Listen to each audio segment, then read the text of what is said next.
Bom, professor, bom dia. Meu nome é Bruno Holanda e eu vou falar sobre o sistema de arquivo chamado B-Tree File System, ou BTRFS. Inicialmente ele teve seu desenvolvimento coordenado pela Oracle e é um sistema de arquivo projetado para as distribuições Linux. Ele é bem usado na área empresarial e inclusive várias empresas estão tentando adotá-lo como padrão, como sistema de arquivo padrão, né? Bom, o BTRFS possui recursos bem interessantes como gerenciamento avançado, escalabilidade, confiabilidade.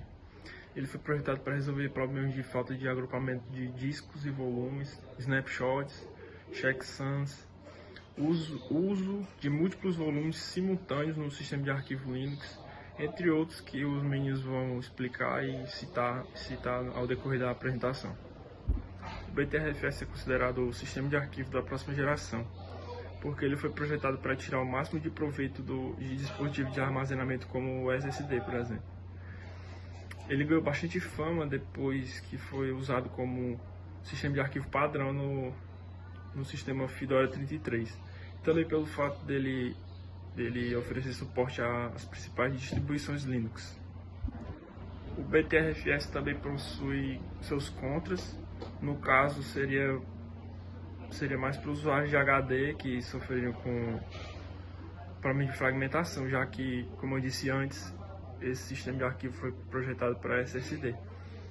Outro ponto negativo seria arquivos corrompidos, que vários outros sistemas de arquivo também sofrem com isso, principalmente por causa desse problema de fragmentação que eu disse.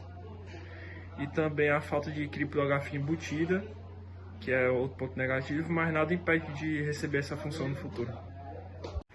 Bom dia, meu nome é Nicolas e eu vou falar um pouco sobre os subvolumes do BTRFS. Os subvolumes do BTRFS são árvores de arquivos POSIX, que o POSIX é o Portable Operation System Interface. E o objetivo do POSIX é garantir a portabilidade do código-fonte dos programas do grupo POSIX.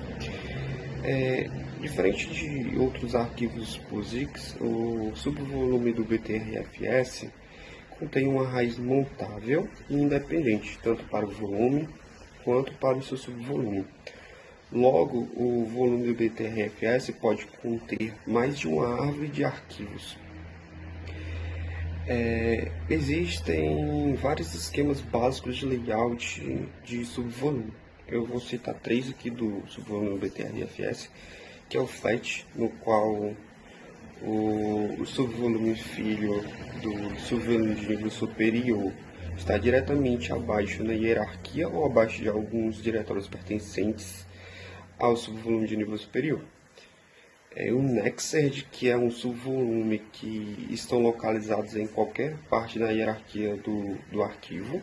Normalmente estão localizados em locais desejados, especialmente abaixo de outros volumes, que não são volumes de nível superior. O Mixed é a mistura dos dois. Um exemplo que eu vi foi que uma estrutura de forma básica, flat, pode ter certas partes de sistemas de arquivos sendo colocados em subvolumes Nexed. Bom, eu sou o Vitor e eu vou falar um pouco sobre algumas funcionalidades do sistema de gerenciamento de arquivos BTRFS. Bom, eu vou começar falando sobre o Snapshot. O Snapshot é uma funcionalidade interessante porque ele permite que você tire uma foto do estado de um disco. O que ele faz? Ele para temporariamente os acessos naquele disco. Então, ele cria um subvolume e replica toda a informação de metadados nesse subvolume específico. Então, ele também permite que você crie isso tanto só como leitura escrita, né? E os arquivos lá dentro, eles são copiados por referência. Então, tipo, os arquivos, eles continuam no mesmo local no disco físico, mas ali dentro tem a referência para aqueles arquivos, né? E é interessante porque, por exemplo, eu tenho um arquivo de ISO, e aí eu começo a modificar esse arquivo de ISO, né? Eu fiz um snapshot dele no estado inicial. Comecei a modificar esse arquivo de ISO, comecei a modificar esse arquivo de ISO. Se eu ainda tenho um snapshot do arquivo original, eu ainda tenho a referência do arquivo original. Então, eu consigo ainda acessar aquele arquivo original. Então, eu não preciso necessariamente baixar outro arquivo de ISO. Eu posso acessar só o snapshot, acessar a referência e eu consigo acessar o arquivo original. Bom, outra funcionalidade interessante são os swaps, né? ele aceita tanto swap file quanto swap partition. Mas o que é o swap? Bom, como foi falado no módulo 3, né, módulo de gerenciamento de memória, o swap ele vem para poder a gente fazer essas trocas entre a RAM e o nosso sistema de arquivos, né, nosso HD. E aí ele permite que sejam executados programas que não seriam executados somente se eu tivesse a RAM, né? Eu posso executar bem mais programas porque ele fica fazendo essa troca, né? Acontece a paginação, né? Tem as trocas da memória virtual com a endereçação física, enfim. Ele está permitindo tanto o arquivo de swap, né? Ele gerar um arquivo que permite essa troca, quanto eu criar uma partição inteira só para isso, né? A partição ela é mais recomendada porque ela só vai ter essa funcionalidade, né? Ela vai ser reservada exatamente só para esses arquivos de troca, né? E ela acaba sendo mais rápida por conta disso, né? Outras funcionalidades interessantes que eu também quero citar é o checksum. O checksum, também conhecido como soma de verificação de arquivos, ele vem para garantir um pouco mais de integridade dentro do nosso sistema de gerenciamento de arquivos. Como assim? Ah, dando um exemplo bem corriqueiro, né? Digamos que você está mexendo no seu computador, né? Você está fazendo vários trabalhos, né? Com seu HD, com HD externo, e acontece um pico de energia e acaba caindo a energia da sua casa. Geralmente, geralmente não, tem muita probabilidade desse arquivo ser corrompido, porque você estava executando alguma coisa dentro dele e foi cortada a energia abruptamente, né? Então ele não acabou de concluir. E aí o checksum ele vem para checar esse arquivo. Então é comparado, né, o valor de dados antes de realizar uma operação e depois que você conclui ela, né? E aí ele tem dois estados, né? O estado antes e o estado depois. É comparado esse valor. Se eles forem iguais, o arquivo está ok, não está corrompido. Mas se eles forem diferentes, o arquivo vai estar corrompido. E a última funcionalidade que eu quero destacar aqui é os RAIDs. No sistema de arquivos BTRFS, nós temos o RAID 0, o RAID 1 e o RAID 10 ou RAID 1 mais 0. A título de curiosidade, o RAID 5 ele também existe, só que ele não é recomendado de utilizar porque ele não está estável ainda como num, num ZFS da vida, por exemplo. Então, os mais recomendados são o RAID 0, o RAID 1 e o RAID 1 mais 0, que são os que eu vou falar agora. O RAID 0, ou Striping, ele vem para você somar a performance dos HDs, né? Então, são pelo menos dois discos que eu preciso, mas que ele vai unir, né, o processamento de leitura, o processamento de gravação de dados e vai ficar um HD mais rápido, né? Se os dois, por exemplo, tiverem a mesma velocidade, né, teria o dobro de velocidade. Só que tem um grande problema nisso.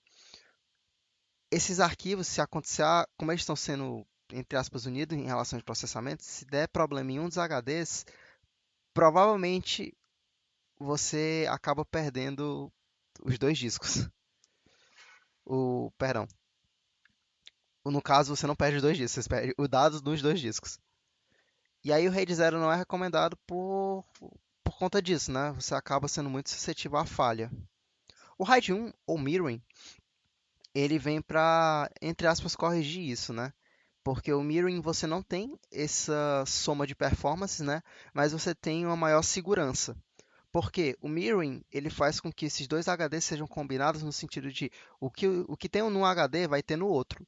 Então, se algum HD dá problema, você ainda tem aquela informação no outro HD, então você acaba não perdendo aquele dado. Mas o RAID 0 ele também não substitui um backup, né? Porque, venhamos e convenhamos, às vezes acontece você perder os dois HDs se você não tiver um backup, né? Não adianta nada o mirroring. Mas ele tem um problema também, né, que ele corta pela metade o tamanho total que você tem nos HDs, né, já que o arquivo vai estar nos 2, nos 3, nos 4, então você vai ter uma perda de espaço. E o RAID 10 ou RAID 1 mais 0, ele vem para unir o melhor do RAID 1 com o melhor do RAID 0, né? Então, ele vem para dar essa performance, né, para fazer os HDs trabalharem juntos, mas ele também vem para fazer com que o dado esteja em todos os HDs. Então, ele vem com essa proposta, né? Essa proposta de manter o desempenho alto com a segurança alta dos seus dados. Também não substitui, obviamente, um backup, mas é interessante essa soma de poderes, entre aspas, né? E ele é bem recomendado para empresas de grande porte, né? Porque, enfim, tem como bancar mais HDs e como provavelmente vai ter maior fluxo de dados, eles precisam de informação mais rápido, eles precisam acessar dados mais rápido, maior quantidade de dados, ele tem que manter uma segurança nesses dados. E bom, essas são as funcionalidades que eu vim destacar hoje sobre o BTRFS.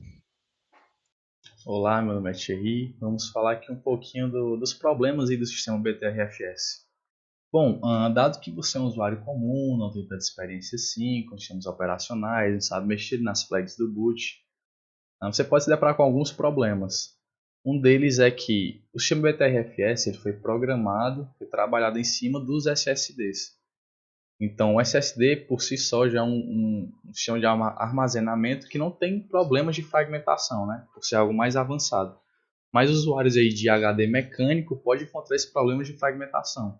Uma vez que o BTRFS trabalha naquele modo copy on write, como já explicado anteriormente, que ele não faz, digamos que uma cópia bruta do arquivo em si, ele faz meio que uma duplicata do arquivo. Então pode ocorrer que aconteça esses problemas aí de fragmentação do disco. Outro problema também comum, dada a fragmentação do disco, são os arquivos corrompidos, onde com o passar do tempo o HD mecânico vai perdendo sua velocidade, perdendo sua eficiência e pode acarretar também esses arquivos corrompidos, onde você pode perder não só arquivos, mas como também partições, algumas partes das partições do sistema, né? Uma partição aí, o NTFS. E outro problema, mas não menos importante, né? É a falta de criptografia. O sistema, por si só, ele não possui uma criptografia, digamos que dele mesmo. Mas em fóruns, em sites, você já encontra soluções para esse problema. Então não é algo tão agravante assim como arquivos corrompidos e a fragmentação do disco, certo? E dado tudo que já foi exposto, a consideração final que a gente pode ter a respeito do sistema BTRFS é que é um sistema excelente, mas que para que você consiga extrair, digamos que o máximo dele, 100% do sistema, você precisa utilizar SSD. Então é isso, obrigado.